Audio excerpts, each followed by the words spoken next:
We provide you the platform to turn your dreams into reality.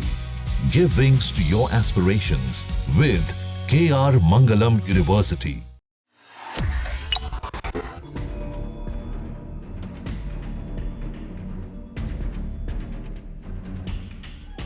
Israel और Iran के बीच चली 12 दिनों की लड़ाई भले ही शांत हो गई हो, लेकिन इन दोनों देशों के बीच तनाव अभी भी बना हुआ है। किसी भी वक्त एक बार फिर लड़ाई शुरू हो जाए, इसके आसार अभी भी बने हुए हैं। इसी बीच इजराइल की तरफ से ईरान के सुप्रीम लीडर खामनेई को लेकर एक ऐसा बयान सामने आया है जो चर्चा का विषय बन गया है। इजराइल ने डायरेक्ट खामनेई को धमकी दी है। इजराइल की तरफ से किसने और क्या बोला है वो आपको बताएं, उससे पहले आपको बता दें कि फेक न्यूज के जमाने में सतर्क रहिए और सही और सटीक खबरों को देखने के लिए आप अपने फोन में दैनिक जागरण ऐप को इंस्टॉल कीजिए। यहाँ आपको सही और सटीक खबरें मिलेंगी।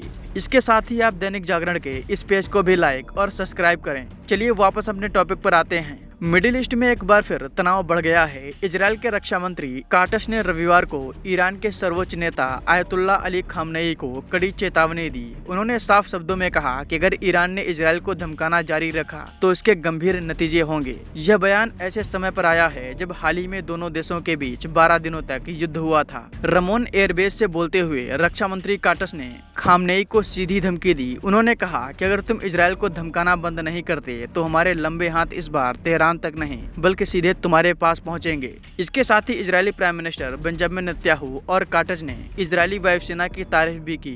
बता दें कि ऑपरेशन राइजिंग लायन 13 जून को शुरू हुआ था, जिसमें ईरान के परमाणु और सैन्य ठिकानों को निशाना बनाया गया था। इजराइल के हमले के जवाब में ईरान ने ऑपरेशन 2 प्रॉमिस 3 शुरू किया था। दोनों देशों के बीच चली जंग 12 जून से शुरू होकर 25 जून को खत्म हुई थी, जब अमेरिकी राष्ट्रपति डोनाल्ड ट्रंप ने हस्तक्षेप कर संघर्ष विराम कराया था। हालांकि किसी भी वक्त ईरान और इजराइल के बीच ये जंग फिर से भड़क सकती है, क्योंकि ईरान लगातार अपने परमाणु प्रोग्राम को आगे बढ़ा रहा है। इजराइल और अमेरिका का कहना है कि उन्होंने ईरान के परमाणु प्रोग्राम को कई साल पीछे ढकेल दिया है। वहीं ईरान का मानना है कि अमेरिका और इजराइल के हमले से ईरान के परमाणु कार्यक्रम को कोई खास नुकसान नहीं पहुंचा। इजराइल ईरान के परमाणु कार्यक्रम को अपने अस्तित्व के लिए एक बड़ा खतरा मानता है, इसीलिए बहुत ज्यादा संभावना है कि वो एक बार फिर ईरान के ऊपर हमला करे। हालांकि अब देखना ये होगा कि ईरान और इजराइल के बीच आगे क्या होता है। इस मामले पर जैसे ही कोई अपडेट होगी हम आप तक पहुँचाने का प्रयास करेंगे, इसलिए आप चैनल को सब्सक्राइब जरूर करें।